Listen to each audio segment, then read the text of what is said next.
नमस्कार दोस्तों, किस्से कहानियाँ और दुनियादारी के वीडियो में आपका स्वागत है। मैं हूं आपका दोस्त धर्मेंद्र कुमारी। कुछ दोस्तों ने मुझे सेठ छाजूराम लांबा के बारे में कुछ और बातें बताने का कमेंट किया था, तो मैं कोशिश करूंगा कि उनके जीवन से जुड़ी हुई बहुत सारी ऐसी घटनाएं जिनसे हम प्रेरणा ले सकते हैं और जिनसे हमें कुछ ज़िंदगी में आगे बढ़ने में मदद मिल सकती है, उन कहानियों को सिलसिलेवार आप तक लेकर आता रहूँ। दोस्तों, सेठ छाजूराम एक बहुत ही गरीब घर से निकले, पढ़ाई में अव्वल रहे और पढ़ लिख कर वो कलकत्ता में छोटी मोटी नौकरियां करने लगे। इस दौरान उनका जो टर्निंग पॉइंट था वो ये था कि पढ़े लिखे होने की वजह से सेठ उनसे चिट्ठियां लिखवाने लगे और इन चिट्ठियों के एवज में बहुत थोड़ा उनको पैसा भी मिल जाता था।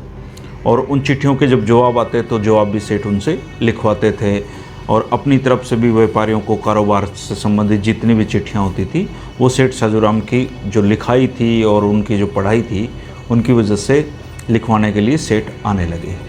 और ज़िंदगी में कई वो काम ऐसे होते हैं जो हमें उस समय बहुत निरर्थक लगते हैं लेकिन आगे चलकर हमारी बहुत मदद करते हैं। जैसे एप्पल के जो सीईओ थे, उन्होंने खाली समय में कैलिग्राफी, जिसको शब्दों की बनावट कहते हैं, स्टीव जॉब्स ने वो सीखी थी। तब उनको पता नहीं था कि जब वो एप्पल बनाएंगे तब उसमें ये काम आएगी। तो इसी तरह जब सेठ छाजूराम लांबा छोटे छोटे से काम कर रहे थे, चिट्ठियों लिख रहे थे व्यापारियों की, तब उनको नहीं पता था कि ये इतनी काम आएंगी। और वो जब चिट्ठियाँ लिखते और पढ़ते उनको, तो उनको पता लग गया कि ये जो सेठ लोग हैं ये कैसे माल बना रहे हैं या अमीर होने की सीढ़ियाँ क्या हैं, कैसे अमीर हुआ जा सकता है।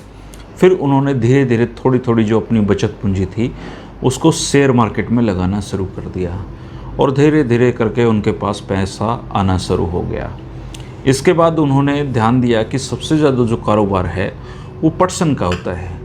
तो उन्होंने पटसन में अपना पैसा इन्वेस्ट करा और उसमें वो जूट किंग कहलाते थे क्योंकि पटसन में अधिकतर कारोबार पर सेठ छाजूराम का कब्जा था और उनकी अमीरी और इसके साथ साथ दोनों हाथों से खुले मन से दान देने की जो उनकी आदत थी, इसकी वजह से वो पूरे भारत में एक विख्यात दानी और अच्छे व्यापारी के रूप में प्रसिद्ध थे। शेयर मार्केट में जो उन्होंने इन्वेस्ट शुरू किया उसका नतीजा ये मिला कि उस समय की सबसे नामचीन जितनी भी बड़ी कंपनियां थी 23, उन सब में या तो वो डायरेक्टर थे या उनके अधिकतर शेयर सेठ छाजूराम के पास थे। तो उस समय वो एक किस्म से आप कहें तो भारत की जो आर्थिक नब्ज थी वो हरियाणा के इस बंदे के पास, इस आदमी के पास थी। और जो आज पंजाब नेशनल बैंक जो है उसके वो 2 साल तक निदेशक भी इसकी वजह से रहे क्योंकि उनके पास पंजाब नेशनल बैंक के बहुत ज़्यादा शेयर थे और 2 साल उनको निदेशक बनाया गया।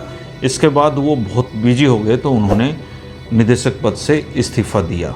उस समय 12 कंपनियों के तो वो अकेले डायरेक्टर होते थे, तो आप उनके रसूख का अंदाज़ा इस बात से लगा सकते हैं। जिस बैंक में वो अपना पैसा रखते थे उस बैंक के शेयर रातों रात चढ़ जाते थे।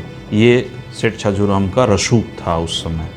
तो आप अंदाज़ा लगा सकते हैं कि उनके पास अमीरी, धन कैसे बरस रहा था। और इसके साथ साथ वो दूसरी तरफ खुले हाथ से चंदा देते थे देश भर की संस्थाओं में, देश भर के लोगों के कल्याण के लिए उन्होंने हजारों काम किए। और उसी समय जो बिड़ला जी थे, घनश्याम दास बिड़ला जी, चूंकि दोनों परिवारों का निकास राजस्थान से था और बिड़ला जी का जो परिवार था वो छाजूराम जी को नाना मामा के नाम से ही मतलब संबोधन करते थे। तो जब घनश्याम दास बिड़ला जी अपना कारोबार स्थापित कर रहे थे तब वो छाजूराम जी के घर पे ही रहते थे। तो आज के जो बिड़ला हैं, जितनी बड़ी फर्म हैं, ये कभी हरियाणा के इस व्यक्ति के पास रहते थे, उनके घर में रहा करते थे।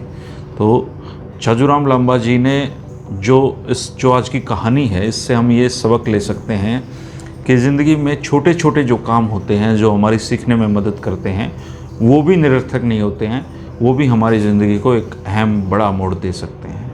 दोस्तों, आगे इस तरह के वीडियो देखने के लिए अगर आपने चैनल सब्सक्राइब नहीं किया है तो कर लें। मिलते रहेंगे किस्से और कहानियों में। शुक्रिया, नमस्कार।